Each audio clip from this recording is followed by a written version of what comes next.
The arrival of British in the subcontinent was the beginning of era of democracy.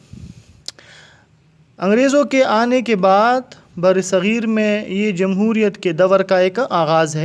ایرا کا مطلب ہے ایک period, آغاز.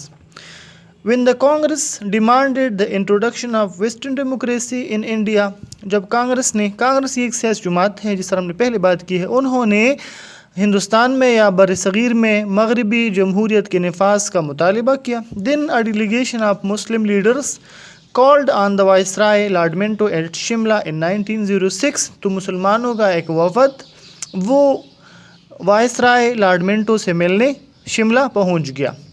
ان لوگوں کا مطالبہ تھا، جو 35 مسلمان رہنما تھے جو وائسرائے لارڈ منٹو سے ملے تھے شملہ میں 1 اکتوبر 1906 کو.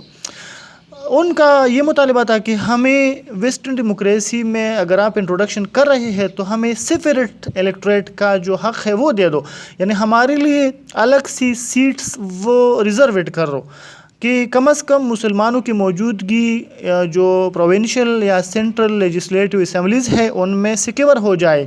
اس طرح تو جو مغربی جمہوریت کا طریقہ کار ہے، ہندو کی موجودگی میں مسلمانوں کا اسمبلی میں پہنچ جانا، قانون سازی میں حصہ لینا یا مسلمانوں کے مطالبات کو اسمبلیوں میں سامنے لانا ہمارے لیے مشکل ہے، ہم جیت نہیں سکیں گے. اگر جیت بھی گئے تو بہت ہی کم تعداد ہوگی ہمارے لوگوں کی. یہ شملہ ڈپوٹیشن کی بات ہے کہ شملہ وفد، جس طرح اس پہلے ہیڈنگ میں ہم نے ڈسکس کیا، دوبارہ سے اس کی طرف آتے ہیں. نام دونوں صحیح ہے، شملہ بھی ہے، سملہ بھی ہے. اس سے پہلے ویڈیو میں نے بتایا تھا کہ پہلے نام شملہ تھا، اب انڈین گورنمنٹ نے بہت سارے شہروں کے نام چینج کی ہے تو اسی کا نام بھی انہوں نے سملہ کر دیا ہے. The group of Muslim leaders who met with the Viceroy Lord Minto at Shimla was named as Shimla Deputation. مسلمان رہنماؤں کا وہ گروپ جو وائسرائے لارڈ منٹو سے 1 اکتوبر 1906 کو شملہ میں اس کی رہائش گاہ پر ملا تھا، اس کو شملہ ڈپوٹیشن یا شملہ وفد یا اس کو شملہ ڈیلیگیشن بھی کہتے ہیں، یہ نام دیا گیا. اب ان کا کیا مطالبہ تھا؟ جو وفد گیا تھا انہوں نے یہ مطالبہ کیا تھا، ڈیمانڈ فار سیپریٹ الیکٹوریٹ، جداگانہ انتخابات کا مطالبہ. جداگانہ انتخابات دوبارہ سن لیں، اس کا مطلب یہ ہے کہ ایسا نہیں ہوگا کہ انتخابات ہوں گے اور ہر ایک کھڑا ہو جائے گا الیکشن میں لڑنے کے لیے، مسلمان بھی ہندو بھی، اور جو جیت گیا جس کو زیادہ ووٹ پڑ گئے. تو ایسی صورتحال میں تو ظاہر ہے ہندو کو زیادہ ووٹ پڑتی کیونکہ ہندو کی اکثریت زیادہ تھی. مسلمانوں نے کہا کہ مسلمان ووٹر وہ مسلمان نمائندے کو جو الیکشن کے لیے کھڑا ہوگا اس کو ووٹ دیں گے اور ہندو کو ووٹ دیں گے، یعنی مسلمان کا مقابلہ مسلمان امیدوار سے ہوگا. مسلمان اپنے لوگوں کا انتخاب کریں گے، ہندو اپنے لوگوں کا انتخاب کریں گے. ہمیں حق دے دو کہ ہمارے لیے جو سیٹیں ہیں وہ محسوس ہو، ریزروڈ ہو. جس طرح ابھی پاکستان کی موجودہ جو اسمبلی ہے جس میں 342 ٹوٹل سیٹ ہے قومی اسمبلی میں، اس میں کچھ خواتین کے لیے محسوس سیٹیں ہیں جن کی تعداد 60 ہے، اور اقلیتوں کے لیے بھی، غیر مسلم اقلیتوں کے لیے بھی 10 سیٹیں ریزرویڈ ہے کہ اگر وہ انتخابات میں کوئی بھی جی جائے لیکن کم از کم 10 غیر مسلم ہمارے قومی اسمبلی میں موجودہ ہوں گے. تو ایسے ہی مسلمان بھی چاہتے تھے. اب آپ سٹوڈنٹس پیج نمبر 7 کی طرف آ جائیں، اپنے نوٹس کے پیج نمبر 7 کو اوپن کر لے. ریمیننگ جو ہماری وہ ایکسپلینیشن ہے وہ اس پیج پر ہے. Simla deputation demanded for separate electorate for Muslims. انہوں نے بہت سارے مطالبات کی تھی جن میں ایک نمایاں مطالبہ وہ جداگانہ انتخابات کا تھا. یہ مطالبہ بھی کیا تھا کہ ہمارے لیے کتنی جو سرکاری نوکریوں میں حصہ رکھا جائے، اور اس کے ساتھ ساتھ یہ بھی انہیں کہا تھا کہ ہمارے لیے یونیورسٹی قائم کرو ایک مسلم ہو، جو بعد میں جا کر مسلم یونیورسٹی علی گڑھ کی صورت میں سامنے آیا تھا، علی گڑھ میں اتر پردیش میں. Separate electorate for Muslims meant that they could elect their own representatives. مسلمانوں کے لیے جداگانہ انتخابات کا مطلب یہ تھا کہ وہ اپنے نمائندوں کا انتخاب کر سکیں گے، اینڈ لیجسلیٹو کونسل، اور اپنے جو قانون ساز کونسل ہے اس کا بھی. Indian National Congress and other organizations opposed it. Indian National Congress اور دوسری جو ہندو تنظیمیں تھے انہوں نے اس مطالبے کی سختی سے مخالفت کی. یہ شروع کے دن سے لے کر آخر تک پاکستان بننے تک وہ اس کے مخالف تھے، اگرچہ بعض موقعوں پر انہوں نے اس اصول کو خود مانا بھی تھا، جس کی سب سے واضح مثال 1916 کا لکھنؤ پیکٹ ہے، جہاں پر انہوں نے سپریٹ الیکٹوریٹ کا مطالبہ مانا تھا. پھر جو 1928 کے جو رپورٹ ہے نہرو میں اس سے دستبردار ہو گئی تھی. پھر مسلمانوں سے ایک موقع پر کہا بھی تھا کہ اگر آپ سپریٹ الیکٹوریٹ کا مطالبہ چھوڑ دو گے تو ہم آپ کے باقی مطالبات مان لیں گے، جس کے جواب میں قائد اعظم نے وہ جو دلی مسلم پروپوزل ہے اس میں جواب دیا تھا. پھر اس کے بعد 1945 کا جو 6 کا جو الیکشن ہوا تھا وہ بھی سپریٹ الیکٹوریٹ کے بنیاد پر ہی ہوا تھا. ہندو اس کے لیے ماننے کے لیے تیار نہیں تھے، لیکن مجبوری تھی ان کی اس بات کو ماننے کی. اب دوسری جو وجہ تھی مسلم لیگ کے بننے کی وہ issue of division of Bengal ہے. بنگال کے تقسیم کا جو معاملہ تھا اس پر بھی مسلمانوں کی سوچ اپنی الگ سیاسی جماعت کے بنانے کی طرف گئی تھی. تفصیل یہ ہے کہ 1905 میں لارڈ کرزن نے جو اس وقت وائسرائے تھے انڈیا کے، اس نے فیصلہ کیا کہ بنگال یہ برٹش انڈیا کا لارجسٹ پروونس ہے اور 1,89,000 اسکوائر کلومیٹر ٹوٹل اس کی جو ایریا ہے. 80 ملین جو ہے وہ پاپولیشن ہے، جس میں اکثریت ہندو کی ہے. ایسٹرن پارٹ میں مسلم اکثریت میں تھے، ویسٹرن پارٹ بنگال میں جہاں پر کلکتہ وغیرہ کا علاقہ ہے وہاں پر ہندو اکثریت میں تھے. جتنے سارے وہ فیکٹریز تھے، یونیورسٹیز تھے، کالجز تھے، ہائی کورٹ تھا یا نیوز پیپر کے جو آفیسز تھے یا انڈسٹریز جو یونٹ تھے، وہ سارے وہ ویسٹ پارٹ میں تھے جہاں پر ہندو کا اس پر غلبہ تھا، مونیپولیشن تھی، مونوپلی تھی. اور ایسٹرن پارٹ میں جہاں مسلمانوں کی اکثریت تھی وہ نسبتاً کمزور تھا، پور تھا، جو اکنامک سچویشن تھی وہ خراب تھی، صرف لوگ جو تھے وہ فارمنگ کرتے تھے. تو اس نے سوچا کہ یہ صوبہ بڑا ہے، ایک گورنر کے لیے اس کا چلانا مشکل ہے. اس نے خود ہی فیصلہ کیا، برطانیہ سے یا برٹش پارلیمنٹ سے منظوری لے لی اور جون 1905 میں اس کو 2 پارٹس میں ڈیوائڈ کیا، ایسٹرن پارٹ میں اور ویسٹرن پارٹ میں. ایسٹرن میں مسلمانوں کی اکثریت آ گئی، ویسٹ میں ہندو کی اکثریت آ گئی. ہندو نے سوچا کہ یہ تقسیم ہمارے جو مفادات ہے معاشی سیاسی اس کے خلاف ہے. وہاں پر ایک نیا صوبہ بن جائے گا، مسلمانوں کو سیاسی فائدہ مل جائے گا، ہمارا جو کاروبار ہے اس کو نقصان مل جائے گا. نیا ہائی کورٹ بن جائے گا جہاں پر مسلمان وکالت کر سکیں گے، تو ہمارے جو کلائنٹ ہیں، ہمارے جو گاہک ہیں وکالت کے شعبے سے متعلق وہ کم ہو جائیں گے، یا جو ہمارے اخبارات بیچتے تھے مشرقی حصے میں وہ پھر کم ہونا شروع ہو جائیں گے، یا جو ہم نے پرائیویٹ ایجوکیشن انسٹیٹیوشن کھولے ہیں اس میں جو مسلمان طلبہ پڑھتے تھے پھر وہ ادھر نہیں آئیں گے، تو ہمیں بہت سارا سیٹ بیک ہو سکے گا. تو یہ اس کا مسئلہ تھا جس پر کانگریس نے بھی ہندو کی ساتھ دی. کانگریس نے بھی احتجاج میں ہندو کا ساتھ دیا، حکومت کے خلاف ہو گئے. حکومتی جو انہوں نے خطابات وغیرہ دیے تھے وہ سارے واپس کر دیے. یہ مسئلہ بھی مسلمانوں کے ذہن میں ایک طرح سے بیٹھ گیا کہ یہاں پر تو ہندو ہمارے مخالف ہے اور کانگریس بھی ان کا ساتھ دے رہی ہے، تو اس لیے ہمیں کانگریس پر بھروسہ کرنے کے بجائے خود ہی اپنی ایک سیاسی جماعت بنوانی چاہیے. Bengal was a bigger province having 2 parts. Bengal سب سے بڑا صوبہ تھا جس کے 2 حصے تھے، ایسٹ اینڈ ویسٹ بنگال، مشرقی اور مغربی بنگال.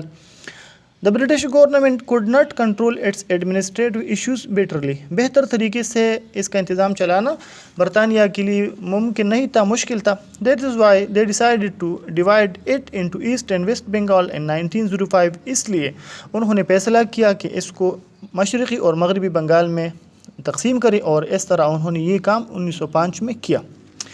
اب ہندو کا ریئیکشن کیا تھا؟ ہندو نے اس تقسیم پر کس طرح کا رد عمل دکھایا تھا؟ Hindus opposed the division of Bengal. انہوں نے بنگال کی تقسیم کی مخالفت کی because it resulted in Muslim majority province of East Bengal including Assam, کیونکہ اس کے نتیجے میں جس طرح میں نے پہلے بات کی وہ سارے باتیں بھی شامل تھی، اور یہ بھی تھا کہ ایک نیا صوبہ بن گیا مشرقی بنگال کے نام سے جہاں پر مسلمانوں کی اکثریت تھی اور جس میں آسام وغیرہ کا علاقہ شامل تھا. اب دا کنسیکوینس کیا ہوا، نتیجہ کیا نکلا؟ کنسیکوینس کا مطلب ہے نتیجہ. There were the reasons which compelled Muslim to make their own political party. یہ وجوہات تھی، یہ وہ حالات تھے جس میں مسلمان مجبور ہوئے اس بات پر کہ وہ اپنی سیاسی جماعت بنائے. Resultantly, Muslim leaders organized their efforts and Muslim League was formed in 1906 at Dhaka.